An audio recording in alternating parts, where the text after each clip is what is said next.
Yeah, seriously.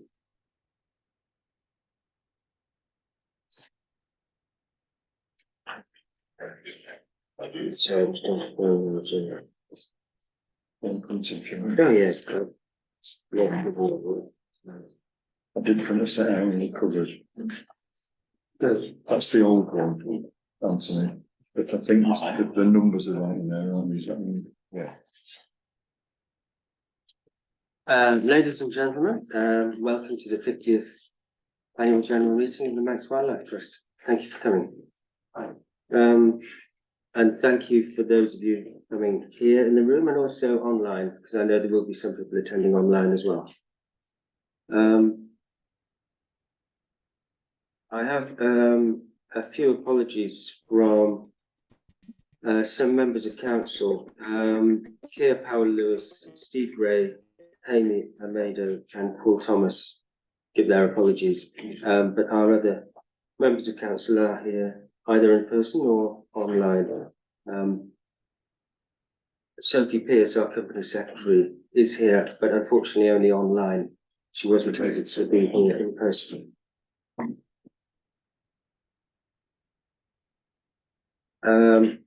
During the meeting later, we're going to go through the formal parts of our meeting. And then at the end of that, Lee Morris, our CEO, will be giving his report for the year ending 31st of January 2023. So I'm not going to steal his thunder and say too much now, but at the end of the meeting, I'll say a few words to add to his report. I should also introduce Anthony Boyd, our secretary, our treasurer. So I'm going to go straight through the formalities of our AGM right now, if that's okay. So the first item on our agenda is to review and approve the minutes of our last annual general meeting, which was held here on the 28th of July last year. Has everybody been able to review those minutes? Does anybody have any comments? If not, I'd like to propose that we formally approve the minutes of our last AGM. Everybody in favour of that? Yeah. Thank you very much. The next item on our agenda is for Anthony to present the annual accounts for the year ended 31st of January 2023. So I'm going to let Anthony speak to those. Thank you. Thank you, Simon. Can you hear me? Yeah, do, shout out if you can't. I won't propose standing up like Simon, but if you can't hear me, if I'm not high enough, if the voice is not projecting, I will stand up, of course. I've been told I should keep this to 5 minutes at the most. In fact, that would be on the outside. So I'll do my best. So you can stop me when we get to 5 minutes, if you like. That's okay. I expect you've all seen the financial statements for the year to the end of January on the website, and I'll be testing you all later on those. There'll be an opportunity for you to ask questions on them should you wish. I don't know if we've got any hard copies around, but I've got hard copies here if anybody needs to see them anyway. So really, thank you. This has been my first year as treasurer, so thank you to my colleagues on the finance committee for their support with this. Things going over the year.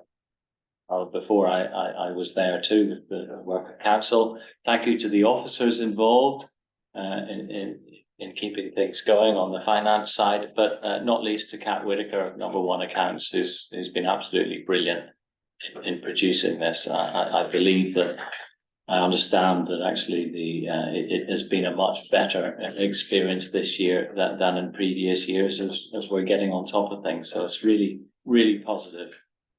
As I said, I'll do my best to keep it within 5 minutes. Apologies if it runs over slightly. But the real key message is from this, it's on page 8 of this, it's the statement of income and related earnings. If any of you are really keen, is that there was a small surplus secured for that year. It was just over £6,000. Slightly reduced. It is a little bit reduced on the previous year, but we're very positive about that. I don't think we were expecting a surplus. We had a finance committee meeting, I think it was in January, early in January, and I think we were anticipating coming in on deficit. So it's really positive that there was a surplus at all. You know, there were a number of challenges in the year. You know, we had to accommodate some pay restructuring, some pay rises.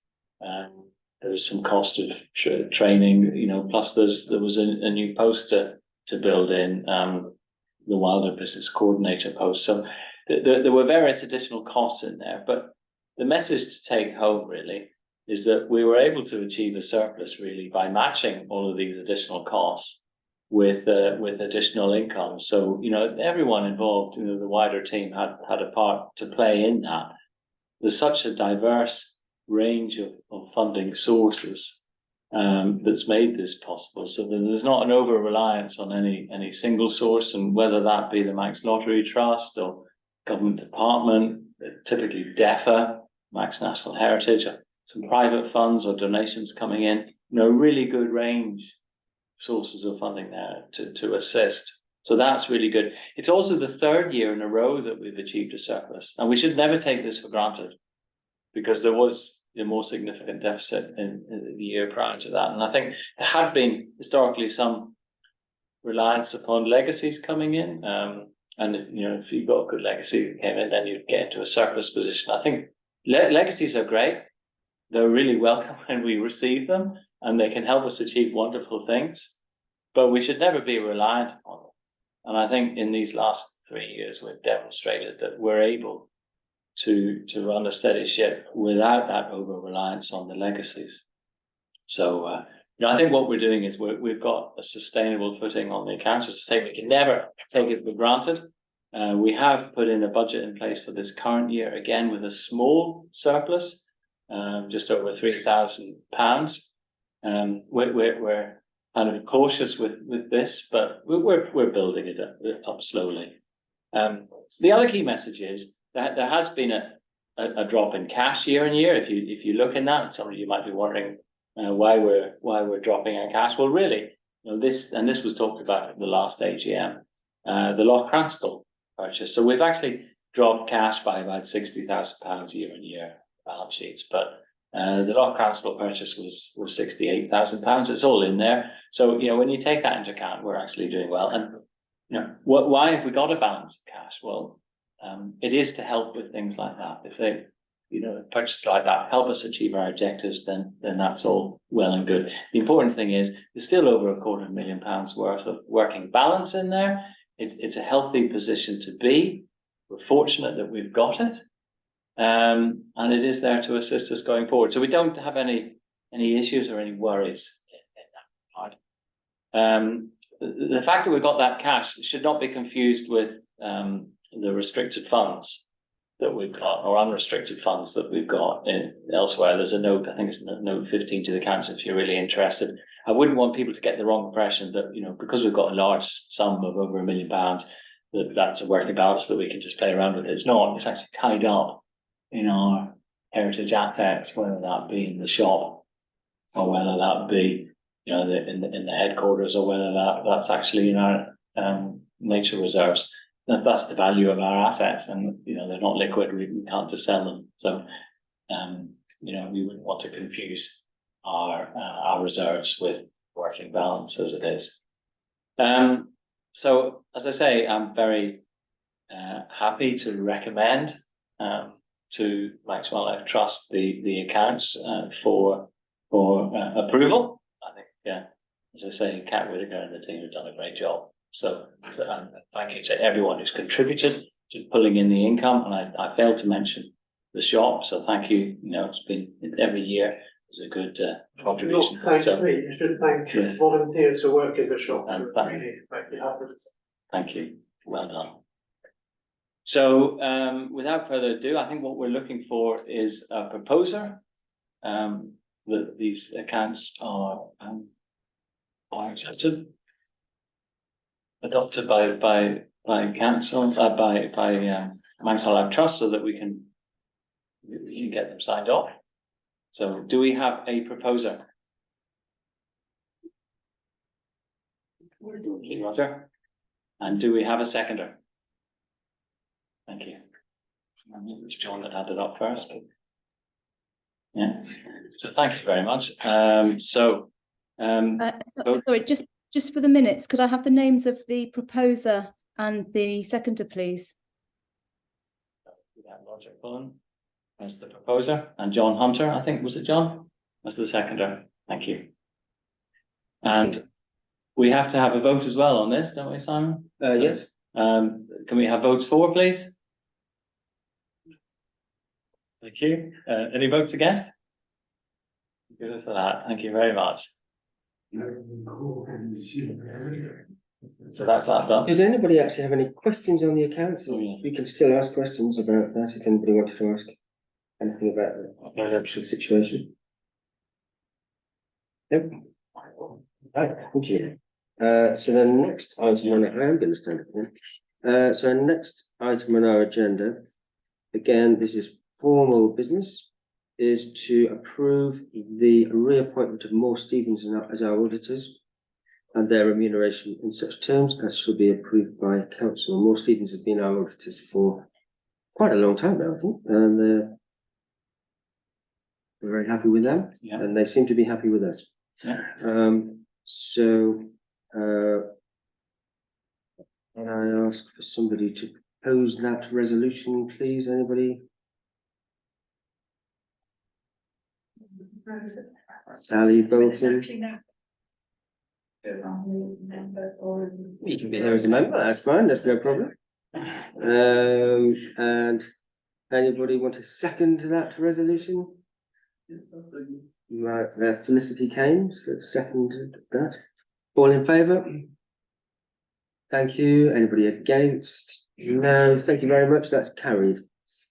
The next item on our agenda relates to our council. Just by way of introduction, council, our board of directors, for using the same thing, under our constitution, we can have anything between 6 and 14 members. We have had up until today 12. There's a requirement that there's a requirement that a third of our councillors stand down and offer themselves for re-election. 2 of our members of council are standing down and are not offering themselves for re-election. That's Steve Gray. Now, you probably won't have met Steve because he's been an excellent trustee for 2 years, but he lives in the UK and he has been attending our meetings remotely, and he's not going to carry on, I'm afraid to say. And the other trustee who's standing down is Roger Pullin.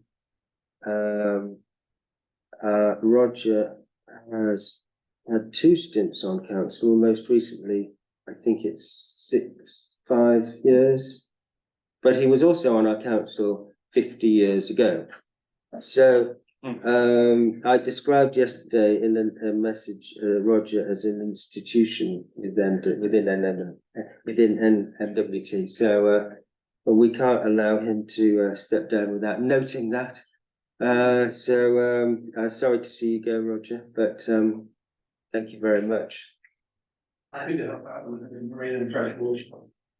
So therefore, 2 of our members of council are retiring in addition, and they are putting their names forward for re-election.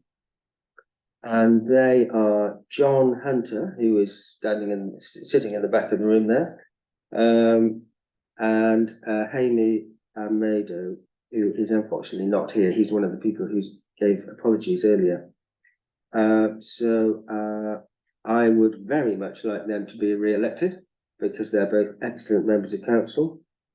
So I'm going to propose both of them, if that's all right. I think I'm allowed to do that. Could I have a seconder for John, please? Anybody? Magnus, and a seconder for Amy, if anybody can second that. Sally again, thank you. I'm going to take a vote for both at the same time. All in favour? Thank you. Anybody against? No. Thank you. So that's carried.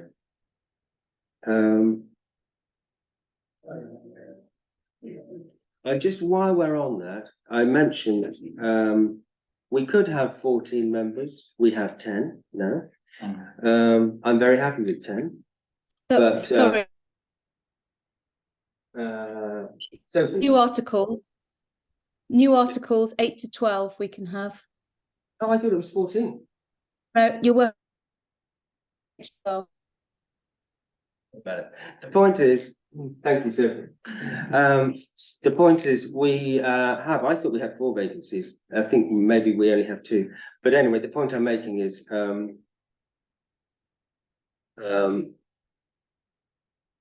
we aren't looking for new trustees. However, if there's anybody who really would love to be a trustee, talk to us. And that's not necessarily somebody here in the room. But if you know somebody who says, oh, I'd love to be on that council, well, let us know. Right, returning to the agenda. Item number 6, it's now time for our CEO report. So I'm going to hand over to Lee Morris. Thank you. Good evening. Thank you for coming out in the rain.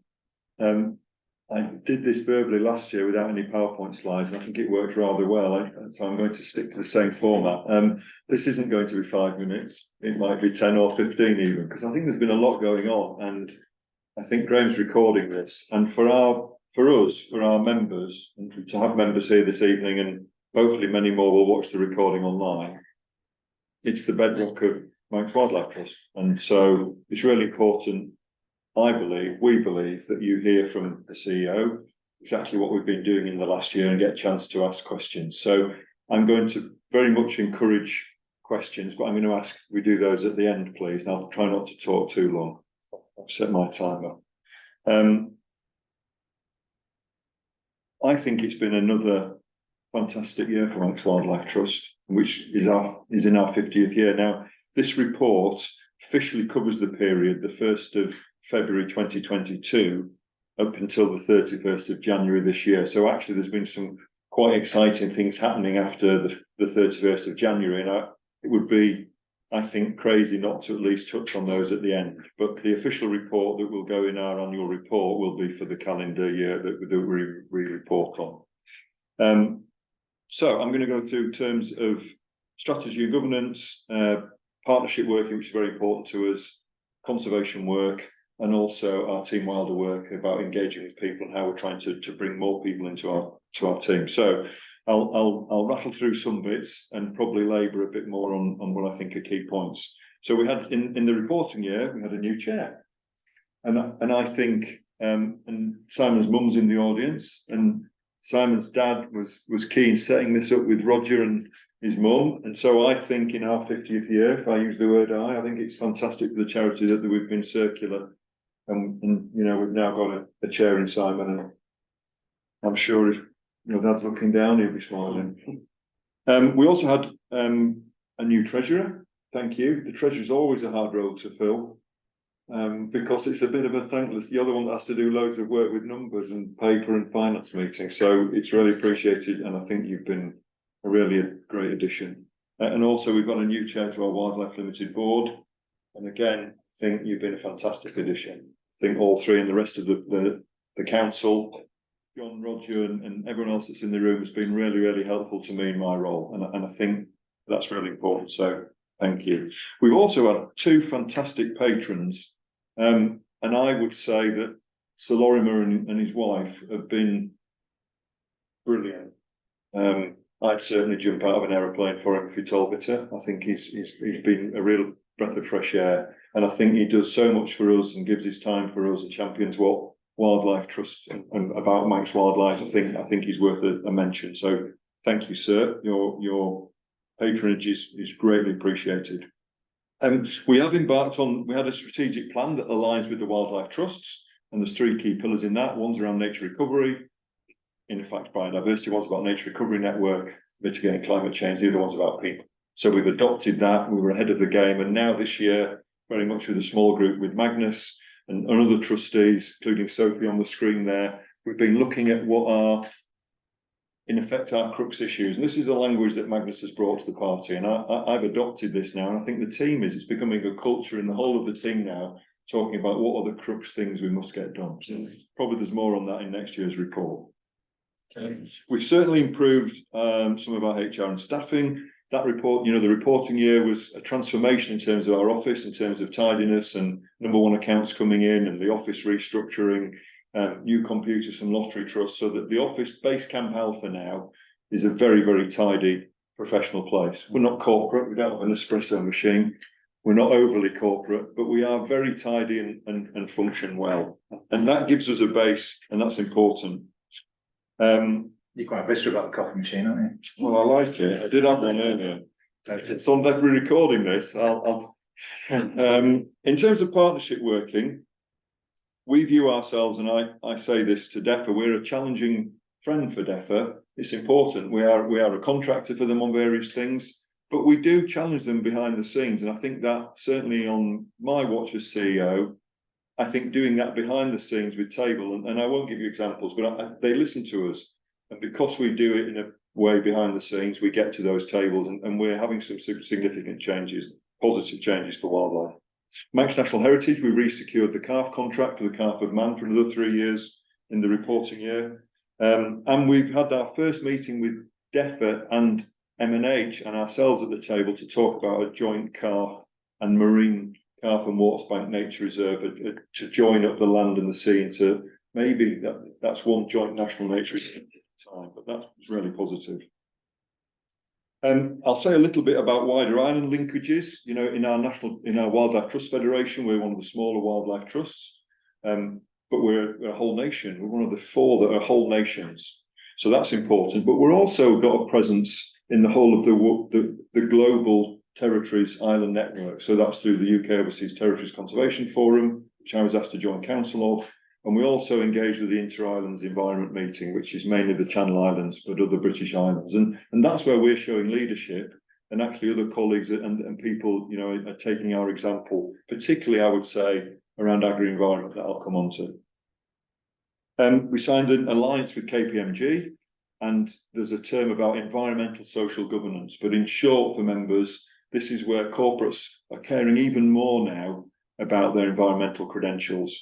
And there's a synergy in us being able to work with corporates in a positive and pragmatic way to do good things, and both of us get wins from that. And I think our relationship, I want to thank Lloyds Bank to camera, that I think the relationship we've got with Lloyds Bank that's been developed, and we've got a picture there of Hannah, our community ranger, that's funded by Lloyds Bank, and we're in the Lloyds Bank building, and there's a really good relationship there, and I thank them for that. And that's just one example.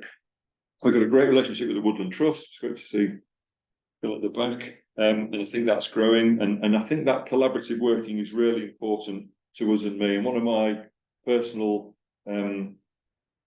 passions is that, you know, in the environmental sector, if we can't join forces together and speak as one voice for an environmental sector, how the blinking heck are we going to get the rest of the population behind us? So we've got to find ways as an environmental sector to celebrate similarities and find ways of working together and not be separated by our differences. Because our similarities are far stronger than our differences, and we need to work together. So I think there's been some great examples of that. Biosphere, we got the award for the agricultural environment scheme in the biosphere, which was landmark. You know, that's we as in the whole island agricultural community was given the Biosphere Award for the environment for actually getting an agri-environment scheme off the ground. I'd like to thank Manx Telecom. When I arrived, one of Graham's ambitions was to get our Graham and Tricia, our reserves manager, was to get our nature reserve sponsored. And the first one through the door was Manx Telecom sponsoring a nature reserve. And we've now had another one sponsored by a corporate. So that's fantastic. Hartford Homes we're working with really closely in terms of biodiversity net gain, and they are certainly, we're gonna showcase the good ones, not spend too much time criticising the not so good. And Hartford Homes are doing a fantastic job in building biodiversity net gain in. Yes, they're building. It's not a perfect world, but we all live in houses. We all drive cars on roads, so we just need to get that done better. And Hartford Homes are showing us that they want to do it better, so we're going to help them do it better, and we are doing. In terms of conservation, Action for Wildlife was actually launched a year after, but that has always been a project that we've worked closely with other partners on, and that's our key biodiversity project.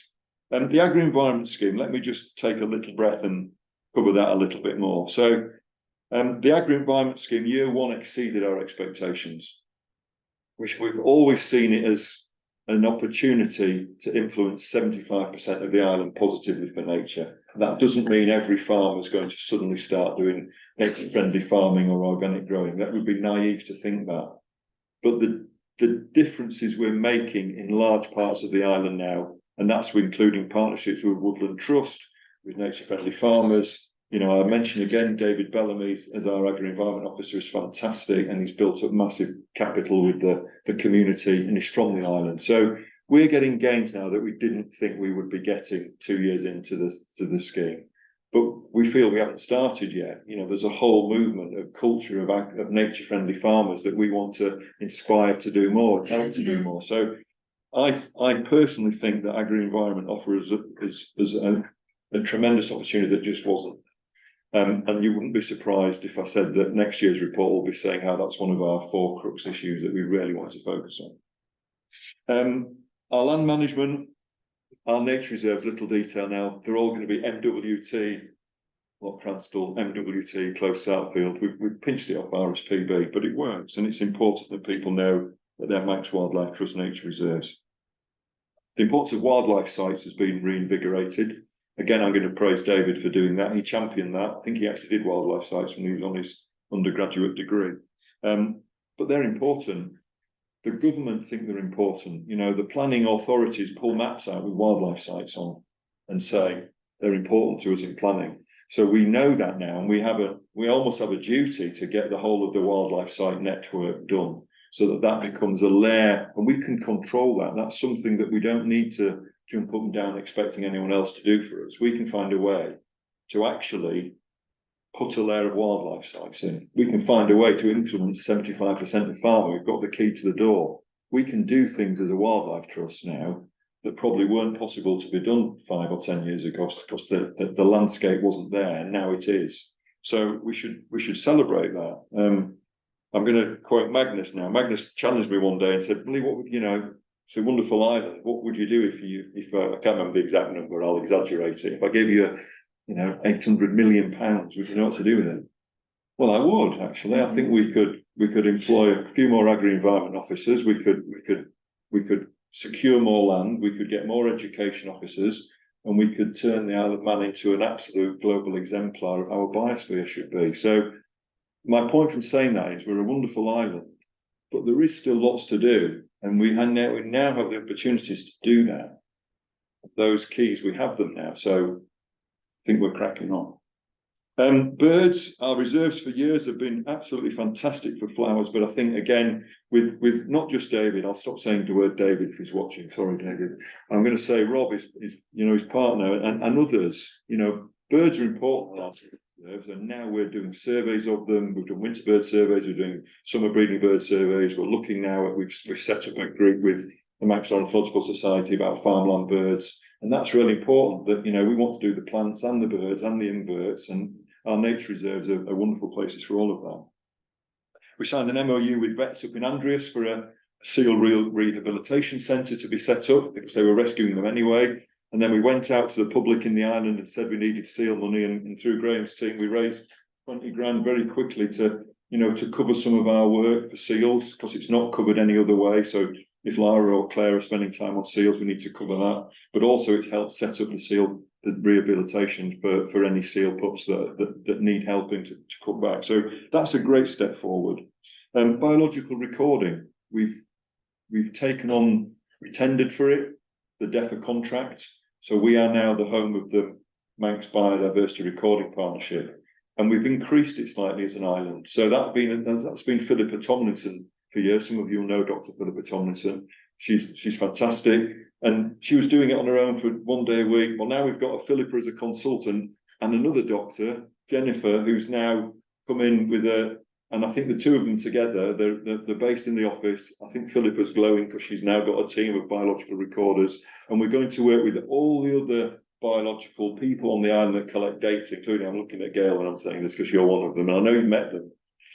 And we want to try and increase that pipeline because we need that pipeline of data to justify A, what we're doing, and B, what we should do, and C, what can we possibly, measure our impact and success with. Biological data is really important, not more so than in the agri-environment scale, because I would hope that whoever's the CEO in 20, 30, 40 years' time, there'll be some evidence about how the Manx agriculture has become more nature-friendly farming, and look at the difference it's made to biodiversity. So we need to record butterflies, and we need to record the flora, and so it's crucial that we get our biological data right. And it's only a small step. I'm sure we could employ a full-time biological recorder if we could get funding for it. We've only got Jennifer for a day a week with a bit of Philippa's time, but it's making a difference, and we're now trying to get that pipeline. So we're going to look to everyone on the island that does biological data to work with us. Nature reserves are really important. I've talked about agriculture and the fact that it's 75% of the island, and we want to work in a big scale. And that's the whole of the Wildlife Trust movement now, want to work in big scale. I joined all the other CEOs and chairs a couple of weeks ago, and we were visiting large areas of wilding, and it was wonderful because we're one of the smaller wildlife trusts, so they funded for me to go as well. So there's a real advantage for us being in the Federation of Wildlife Trusts. But that was a very inspiring trip for me to see large-scale wilding projects in the Netherlands. I'd never seen it on that scale. And there was some of the CEOs saying, oh, well, we bought up 2,000 acres of this county, and we're doing that, and there was a real collective enthusiasm about how we can do that as a network. And I'll come on to the Aviva money for the rainforest funding, but that was one pot of money from a corporate that's funded a temperate rainforest restoration project across the whole of the Wildlife Trust Federation that we've been able to benefit from as Manx Wildlife Trust because we're part of that federation. But big thinking. However, the but I want to say on that is that Anthony's already mentioned that we spent £65,000 on a piece of land at Loch Cranstow. And so I am very keen that our members know that if an important piece of the Isle of Man comes up for grab, that our ecologists are telling me and the board that that's a really important place for nature and we need to bank it in perpetuity, we will still try and find a way to get it and buy it, because ultimately the best way to conserve something is to own it. Farmers change, people change habits, things change. But if the Wildlife Trust owns land, then I think on anyone's watch, it will be banked in perpetuity. So that bit of land at Loch Cranstow, I've been here for 3.5 years, and my team were telling me for 3.5 years, if any bits of land came up in Loch Cranstow, that's something that should be an ASSI. It's really important. We need to bank it, and we did. So big scale agriculture, yes. But those precious little places are also very, very important to us, and Loch Cranstow hopefully shows that to our members.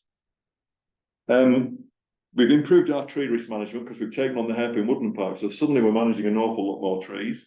And with Craigie Cowan and others, so we've put staff through tree risk management training. They've all got land trust certificates. So we've raised the bar on that. We've also got a tree risk management strategy that we did with Max Root, just to do risk management properly on how we're going to manage land with lots of trees on. So it's important that members are aware of that. KPMG have funded a seagrass group. That's another example of a project that KPMG have funded. So they're giving us some money to run a Manx eelgrass group, and our role in that will be doing the seagrass survey. And maybe in time there'll be some restoration. We don't know that. We don't even know if we need that yet until we've done a full survey of what we've got and the abundance of it. So that's cracking on. One little highlight in the small shark tagging program. So we train anglers up. We tag them with a little T-shaped treasury tag.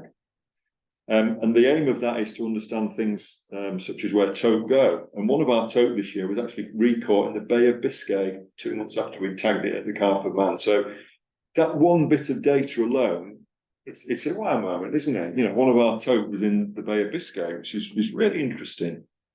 I'm going to mention wallabies now. I'm going to take a little sip before I do wallabies. I'm not doing bad for time. I'm okay. Am I okay? Yeah, Okay. Okay. So with wallabies. No rush at all. So when I arrived on the island, I heard about wallabies. I didn't know about them until I got here. And people told me that they were escaped from the wildlife park 50 or 60 years ago. And then in various meetings, mainly with environmental interested people, there were passions about wallabies. On both sides of the argument, you know, people would argue that they were wonderful, they've been here for 50 years, they should be given a Manx passport, and they're lovely and fluffy, and they're not doing any damage. And there was the polar extreme on the other end of the spectrum. You know, they're a big, large, non-native animal that's escaped from the zoo, and we should get rid of them. And everything in between. And in all the conversations that I'd had for about 2.5 years, no one actually knew how many there were. There were lots of people would say passionately there's only 20 or 30, and someone else would say there's thousands of them. And there was just no evidence to have a discussion around it, and you couldn't get beyond that. And so we as a team decided that we were going to first come out with a statement to say that we wanted to know more about wallabies, and then we were going to take control of the situation, and we were going to get someone to count them for us. And we found the right person. He's a guy that specialises, guy called Ben Harrow, and his business is counting large mammals with a drone and a thermal image camera. He typically does Scottish deer estates. So we commissioned Ben, and he came across in January. And because of the weather, we had to fly at night. He would normally have flown in the day. He doesn't have to fly at night. So if you've seen the footage, most of it's done at night because that's when the wind speed dropped. And we counted the Balaf Curragh. So there's about 200 hectares in the Balaf Curragh, and we counted the wallabies. And the number that we counted on the first time we did it was so high, it surprised me, I have to say, and I watched the whole count. So it was rigorous, and I've got no doubt that they did it right. But the number was so high that 2 days later I asked him to repeat it, because it was the main area, and the difference was 10. So I am 100% confident that we counted. We now have an accurate baseline figure. It's about 570 wallabies live in the Balaf Curragh.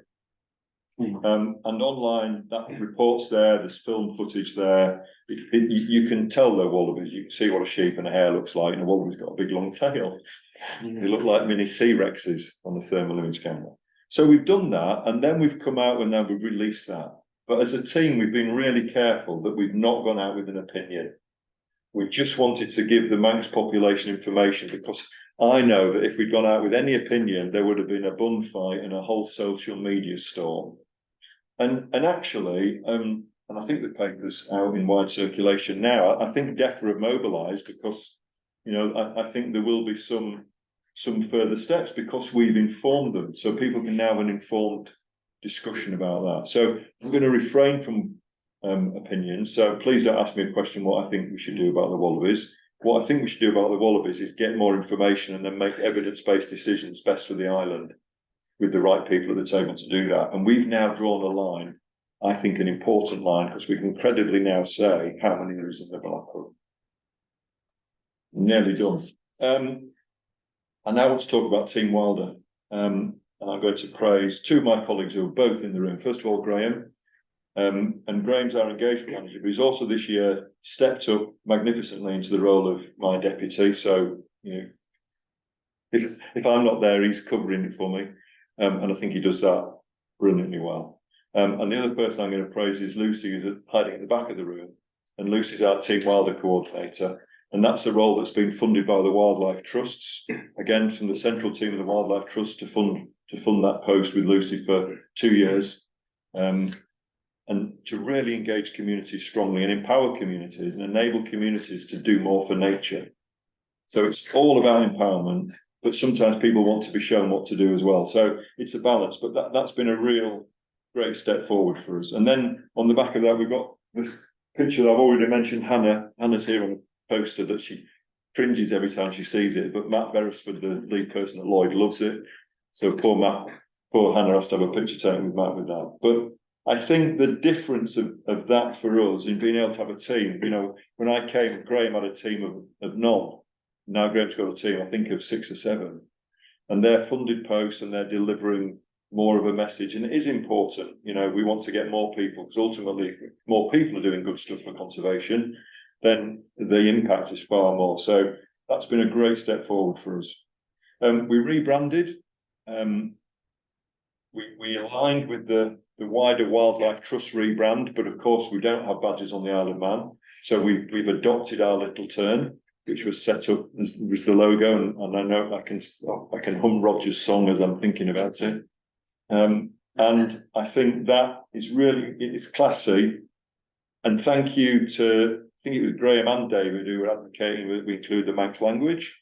So our logo's now got the Manx language in as well, which we think is really important for inclusivity and really showing that we are in the Isle of Man. So we've got a nice new logo and branding.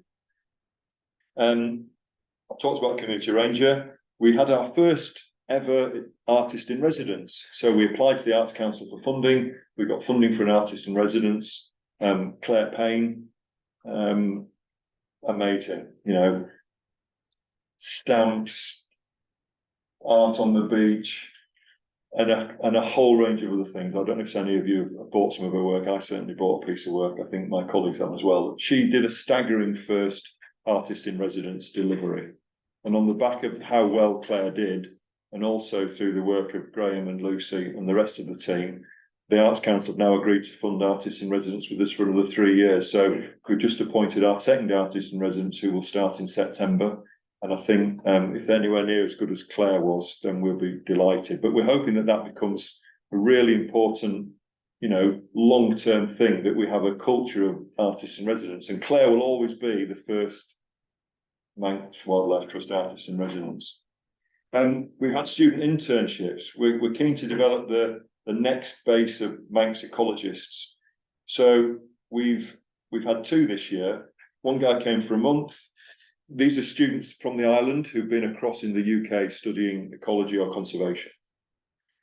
And we've got one with us now that's just staggering. I'm going to big her up. So Rachel Smith she's finished 2 years. She's taken a gap year. She's from the Isle of Man, Kirkmichael. And she basically contacted us, and she's worked pro bono for a year. So she's lived at home. We've covered her fuel costs, but not much. But she's been staggering. She's been basically a full-time employee for a year for us. But we've given her the Carlsberg of placements. So we have given her a rock and roll placement. And I know from my time when I used to tutor undergrad and postgraduate students that getting jobs in conservation is really difficult. And getting the first foot on the ladder is really difficult. So that young person has now got a rock and roll experience that will mean that her final year at in university is, what she's learned this year has been fantastic. And her CV will shine when she goes to try and get her first job. And we've gained massively out of it. So we're now thinking, and again, this is something that fits under Lucy, our internship programme. You know, Alderney Wildlife Trust, for example, they have 4 interns a year. They have a house, they put them in, they all work for free, and they get 30 or 40 applicants from across the British Isles. Yorkshire Wildlife Trust do the same. They've got about 8 or 10 interns. So the thing we need to do is we need someone to buy us a house. If anyone's watching this that wants to buy, or in fact, you could buy yourself a house, put your money into property, and just let us use it for 4 interns. And we could link it with a whale and dolphin watch, and we could start giving, you know, potentially 2, 3, 4 people a year a really rock and roll experience with us. And I know that they'll be queuing up. So that is something that might become a church route project. But Rachel Smith this year has just been staggering, and I think it's proof of concept. We're going to produce the Manx State of Nature. That's going to be a document that's going to summarise where we are now. And that's going to be printed this year. We've done the background research. We've got a little team working on it. It might be close to the wire, but it will come out this year. And that will not be a perfect document. There will be gaps in it. We're not going to go out and start doing surveys to plug the gaps. If there's gaps in our knowledge, it'll say so. But we want to give ourselves a snapshot of saying what is the current state of nature in the Isle of Man. And I think the document that Manx BirdLife led on, the Birds of Conservation Concern, and the one that we led on, Andre, Tricia and David again, with the Plants of Conservation Concern, they are 2 key chapters of this state of nature. And then we've gone to the back group, we've gone to Whale and Dolphin Watch, we've gone to all the other NGOs to give us their best insight into what they think their biodiversity is looking like, and we've collated it all, and that will be in one document. So that's coming this year. We re-secured our Isle of Man government education contract. We were very sad that Dawn Colley stepped away as our education officer. I think she did an amazing job for so many years and inspired and trained lots of people. But we're absolutely delighted in our new education officer, Beth Penhall-Urick, who's come in now and actually has been coincided with us now talking with government about an entitlement for Manx children.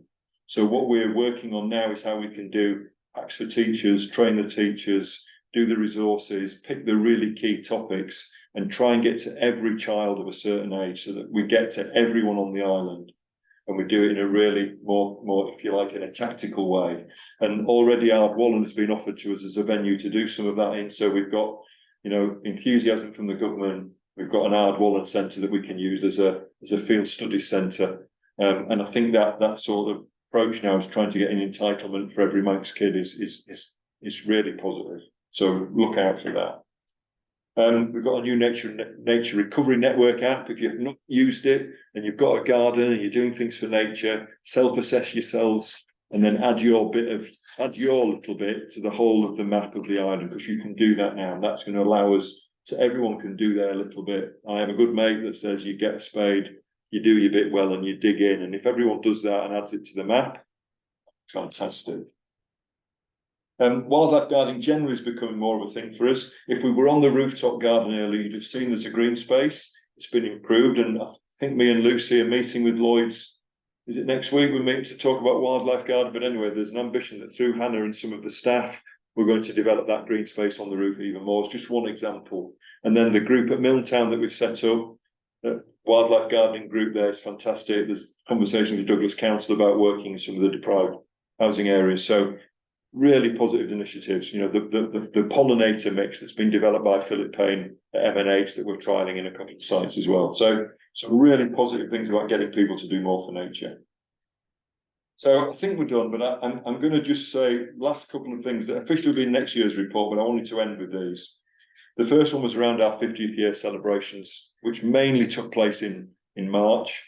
So we had the Wildlife Trust's CEO, Craig Bennett, and President Liz Bonnin, the TV personality, to come, and they were booked to come about 12 months ago. And then there was the Aviva sponsorship, and I'll repeat it because it's good to get this recorded. So Aviva, they basically have put in £38 million to the Wildlife Trusts to be used for temperate rainforest restoration. And through Graham engaging with those meetings and leading the way for us, he came to me one day and said, I said, yes, crack on. And he championed it and attended the meetings. And suddenly we got bought £350,000 piece of land to increase our assets by that. But more than that, we've got a piece of land in a place that used to be forest that we're now going to work in partnership with the Woodland Trust. We've got volunteers now. Lucy's taken 2 groups up there to induct them. We've got really enthusiasm about people wanting to engage in a long-term forestation project in the island, and that's happening. That's really exciting, and we're now looking at another piece of land not so far away that we can also add in to that project. But there's one example there of how Aviva are working through the Wildlife Trust, and we were the first over the line. So in my world, my world wasn't the nice tree planting anymore. I had to get the deal over the line before Craig Bennett and Liz Bonnin came, and we managed to get the deed signed on the Friday before they came, which then meant that when they were on island, we could have the town hall event and the wildlife, and we could talk about the wonderful synergy of our 50th year and the rainforest projects. And I think that again, with the whole team, how those 2 events worked was fantastic. And we've got one more event coming up in August. I want to just mention that. So we were really keen that we had a wonderful dinner at the Comis. And that was, it was very much a ticketing event. Some of you were there, I know you were there, but it was also a fundraiser for us. And we did raise a lot of money on the night for conservation work. But we were also determined that our volunteers and members got the opportunity to attend an event, at Government House, and our patron has given us the venue to use, and we've got some sponsorship with some of the food and the drinks. So on the 8th of August, we've got an event in the evening at Government House for our volunteers. So we're very much looking forward to that. And I think that's me done. So the last bit of news is literally last week, we purchased 5 more acres of land at Goshen to add on to our Goshen Nature Reserve, which is again, that is an example again of a little bit of land coming up in the right place in the ASSI, expanding an existing nature reserve, moving that gap up towards close Sartfield that we thought was just too good an opportunity to miss. So we pocketed that one as well. So I hope that gives you a good sense of all that the team has been doing over the last year and a little bit more. And we've got time at Fish, so I'd love to take questions from the chair and the questions maybe for on any of that or anything else, but I won't give an opinion on what I think we should do with all of these things. Sally? Have you got, or have you been in discussion with government about the Wildlife Trust being a statutory consultant on planning application? Because certain M&H is a statutory consultant, and particularly in view of the fact that there are large gaps in our statutory protections. The fact that the Manx Wildlife Trust is advising on a number of different areas, I think it's a big gap that, and a dangerous gap really, that the Wildlife Trust is in a statutory consultee. So short answer, yes, we have. And Minister Barber won't mind me saying that when she was running for election, she did actually post on social media, she's quoted me, that Manx Wildlife Trust should have that. And she's stuck by that. But the gap, the barrier to that was that we were conflicted because our ecological consultancy business was part of the charity. And we've got in our next meeting with DEFRA, our ecological consultancy business is not in the charity now. That was one of the key reasons that we moved it into a trading arm in Wildlife Limited and badged it as ecology banning. So that conflict has gone. So on my agenda for the next time we sit down with one of our partnership meetings with Minister Barber and her team, that's on my list for, this was there. And she has verbally said that that's now possible. So I think that will come. There's a capacity issue about who checks what. Yes, I think it's really important. I think the elm trees at St. Mark's showed the value of us being able to see those things coming. And it would be wonderful, wouldn't it, if nature got the same flashing light as a registered building does on planning to help people check it quicker. So I think now we've got the pathway to get that because we've moved the consultancy. But it would require statutory amendment to the legislation. Yeah, I'm not sure the details in legislative process, but I know that the barrier to even starting that was the fact that we were conflicted, and that conflict's gone now. So I think now we should look at how we could do that. I mean, that's probably a decision for the board, but I think the door's open for us to do that. And any other questions? Roger at the back. Yeah, just a point really about the state of nature. It is going to have to document and recognise the difference between native species and varieties and alien ones. Yeah, we have alien species here. Most of them are plants. Some are. I get it. The wallabies are an alien species, which is now a feral population.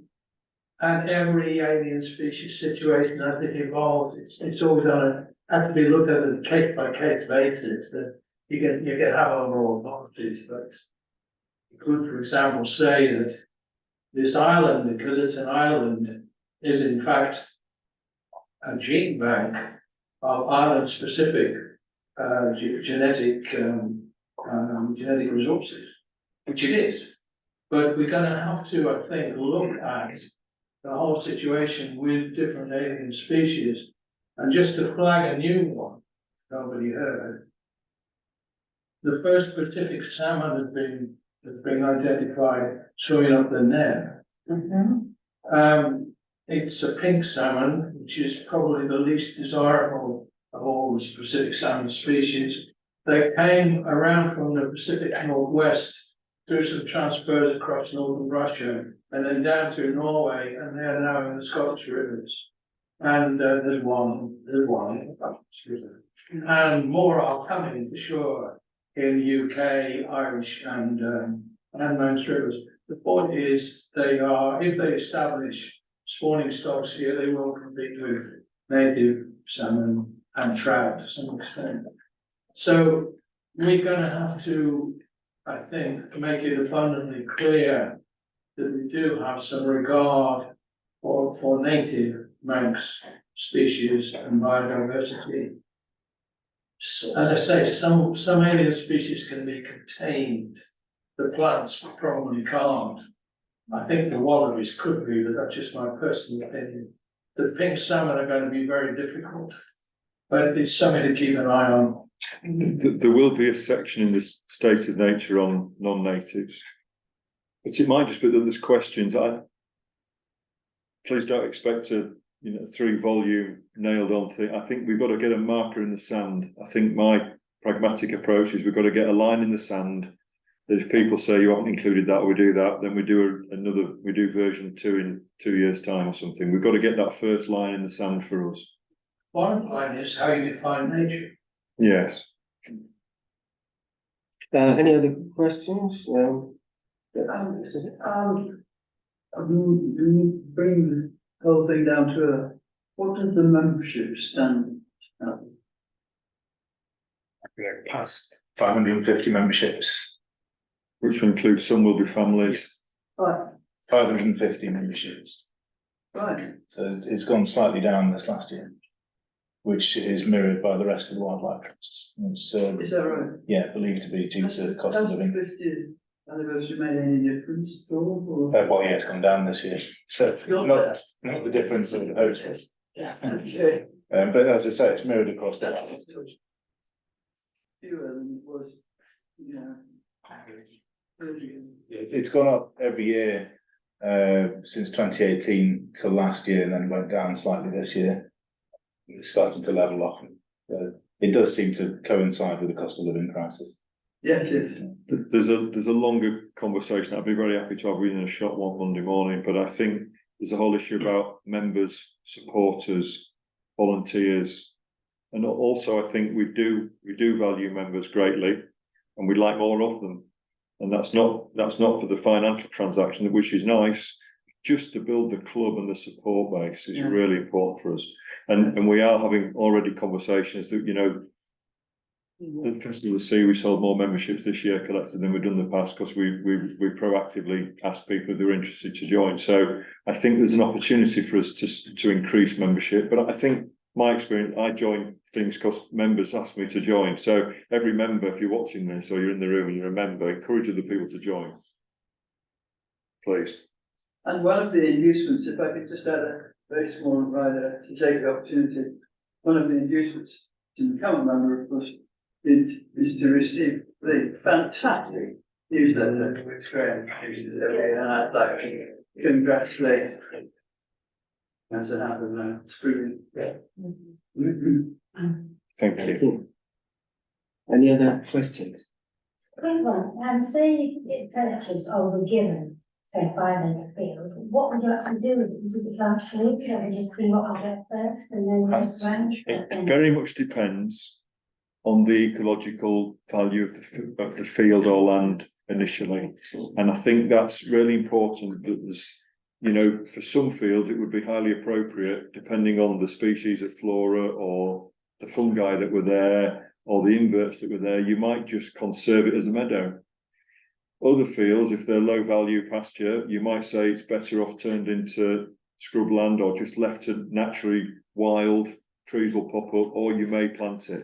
And I think for us in principle, we need the right treatment in the right land.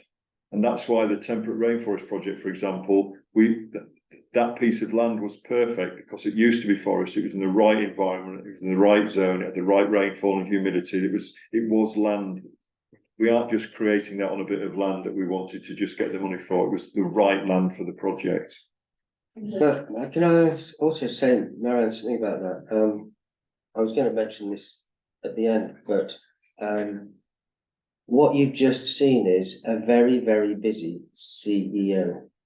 has got a huge number of things and plates spinning. And we are very grateful to Lee for the work he does. But from my perspective in council, we recognise that, and I'll happily tell you this, that we have identified a gap. And that gap is that to have another senior person answering exactly the question you've asked. In other words, focusing on ecology, conservation, and on land. And it's an ambition that we have to fill that gap so that our CEO doesn't actually have to do that. And I can't tell you exactly how we're going to go about doing this, but I can tell you that it's going to happen. And one of the reasons why it's going to happen is because we have quite a lot of little fields and large fields, and we've got some wonderful places which are wonderfully looked after. We've got lots of others which I'll happily say have been neglected, not looked after, where there isn't really a plan of what we do with it. And I am very aware of that actually as being an issue. And it's one of our major priorities right now. So when you come next year and ask that question, I'm seriously hopeful that it will be answered by somebody whose sole job is to sort all those things out. So. There's one by me now, Doris Field, and that's probably sound. Well, I can give you a whole bunch of examples, and I'm sure lots of members can give you other examples of places where they feel not enough is being done, and we are very aware of it. And but I can't. It can't be our CEO's job. He's got all these things on, and it's wonderful. So I think that you actually struck on one of our major priorities. But to actually implement that is something we just have to do internally. We are doing. Any other questions? Right. In that case, I'm going to stand up. First of all, Lee, thank you very much for your report, and thank you very much for your efforts, continuous. It's fantastic what you've done.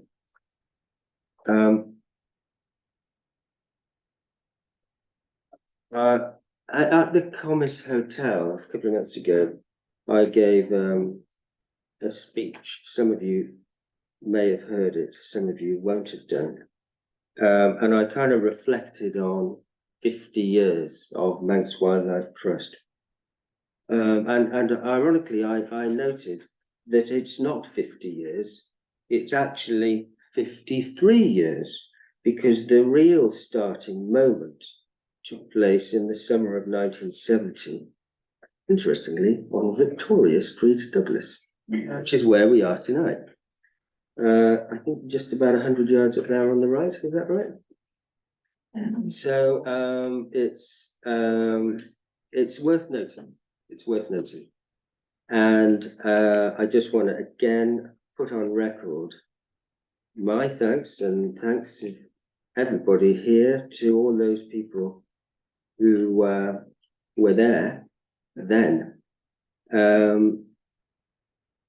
because it's been we're still here. It's an achievement that we're still here, and we have 28 reserves.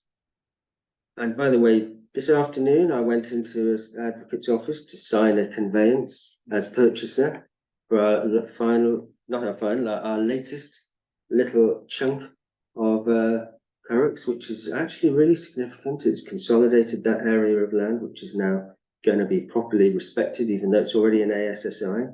We now know for a fact it will not be drained or trashed by anybody, because we own it. and it's came out of our reserves. But it's significant, and we will, as Lee said, continue to do that. So it's perhaps nice that on the day of our 50th AGM, I signed another little document to add to the bank, and it is a bank which will be retained forever. And I said to Marianne, you know, it's one of our big ambitions right now to manage some of these assets better. But one thing we can say is we're never going to get rid of them. They'll never be built on. They will never be developed. That alone is something which is good for nature. I want to just thank Lloyds for lending us their boardroom. I want to thank all our other corporate members who are becoming more and more engaged. We're seeing it a lot, and we're being given more opportunities now to engage with corporate members, but more significantly, we're taking those opportunities as well. And it's helping a lot with engaging people and buying land. I'd like to thank all of our staff, Lee, Graham, and everybody else. We have a fabulous team, and they're all really dedicated, and I'm very grateful to all of them for the work they continue to do. I'd like to thank our council. As I said, we have 10 council members now, and it's a good team. I'm very happy with our council. I'd like to thank the Board of Wildlife Limited. Well, as you've heard, I'm now also not only looking after the shop, but also the consultancy business, which is growing and has been very successful. I'd like to thank our members, all of our members, for your support.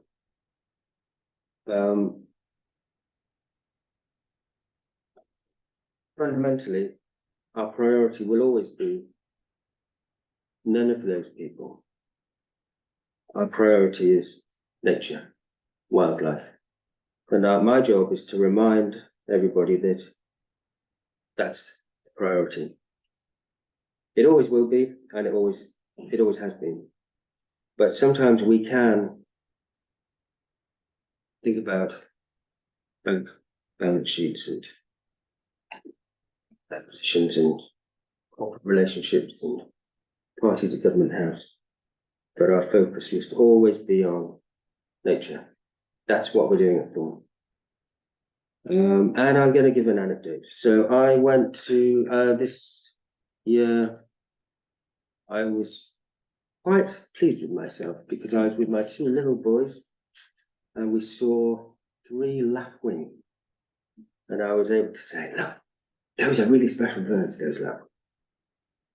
And a bit of a nostalgic perhaps. I know that because I remember my mother saying that to me when I was about that age. But I was in Scotland this year. My mother had shown me that. They were now. That's what I'm thinking about, isn't it? And we've got to remind ourselves that there's so much to do to bring all these things back because it's a real emergency. However, we're 50 years, that is worth celebrating, but not too much. Thank you.